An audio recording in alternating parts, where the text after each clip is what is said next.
এই মহিলা যখন নিজের কোট খুললেন তখন দেখা গেল তার সারা শরীর জুড়ে আঘাতের চিহ্ন।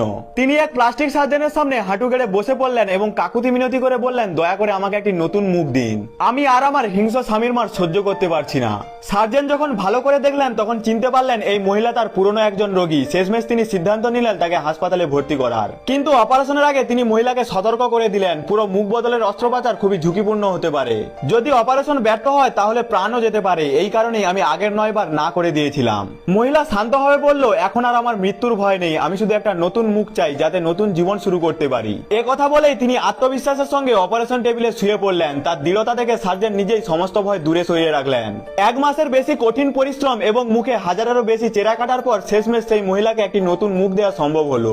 অদ্ভুত বিষয় ছিল, সার্জন নিজেই সেই মহিলার চেয়েও বেশি খুশি ছিলেন, কারণ তিনি ভেতরে ভিতরে এক স্বার্থপর ইচ্ছা পূরণ করে ফেলেছিলেন। তিনি মহিলার মুখ তার প্রয়াত স্ত্রীর মতো বানিয়ে দিয়েছিলেন, কিন্তু তিনি জানতেন না তার এই সিদ্ধান্তই সেই মহিলাকে একটি নতুন বিপদের মুখে ঠেলে দেবে। ওদিকে 1 মাস ধরে স্ত্রীর কোনো খোঁজ না পেয়ে স্বামী রেগে পাগল হয়ে যাচ্ছিল। একদিন সে মেঝেতে পড়ে থাকা একটি সাদা কাপড় দেখতে পেল, যা সে কখনোই স্ত্রীর জন্য কেনেননি।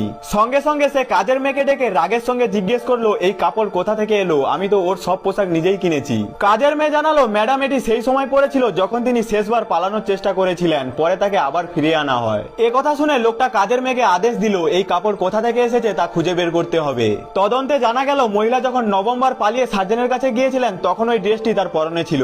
সেদিন বৃষ্টি হচ্ছিল এবং তার অবস্থা দেখে সার্জন মায়ায় পড়ে তাকে তার প্রয়াত স্ত্রীর একটি ড্রেস দিয়ে দেন।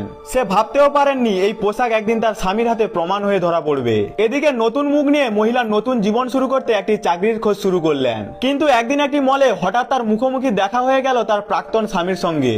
ভয় পেয়ে তিনি পেছনে সরে আসতে লাগলেন এবং ঠিক তখনই এক পথচারীর সঙ্গে ধাক্কা লাগে তার, ফলে তার হাত থেকে সব ডকুমেন্ট মাটিতে পড়ে যায়। তিনি তাড়াহুড়ো করে কাগজগুলো তুলতে লাগলেন। তিনি বুঝতেও পারেননি তার স্বামীও তখনই তার দিকে এগিয়ে আসছে।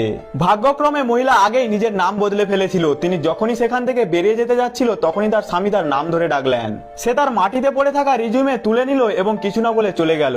এটা ছিল একটি মিথ্যা সতর্কতা, কিন্তু মহিলা এক কোণে গিয়ে কাঁপতে থাকলেন যতক্ষণ না তিনি নিশ্চিত হলেন যে তার স্বামী মল ছেড়ে বেরিয়ে গেছেন। সেই মুহূর্তে তিনি বুঝতে পারলেন যদি তিনি কোনোভাবে তার স্বামীর হাতে পড়ে যান তাহলে তার পরিণতি কতটা ভয়ঙ্কর হতে পারে। তিনি জানতেন না তার স্বামীও সেই মলেই তাকে খুঁজতে এসেছিল। আসলে কাজের মেয়েটি সেই ড্রেসের ব্র্যান্ড ট্র্যাক করে ফেলেছিল এবং মলের একটি বুকিং থেকে তার ক্রয়ের রেকর্ড জোগাড় করেছিল।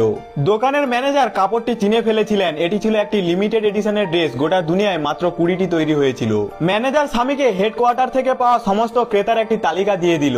এখন সে একে একে প্রতিটি নামই যাচাই করতে পারবে এবং খুব শিগগিরই সেই ড্রেসের প্রকৃত মালিক পর্যন্ত পৌঁছে যেতে পারবে। এইবার কি হবে? মেয়েটি কি তাহলে ধরা পড়ে যাবে? এটি জানার জন্য চ্যানেলটিকে সাবস্ক্রাইব করে আমাদের সঙ্গে থাকতে পারো।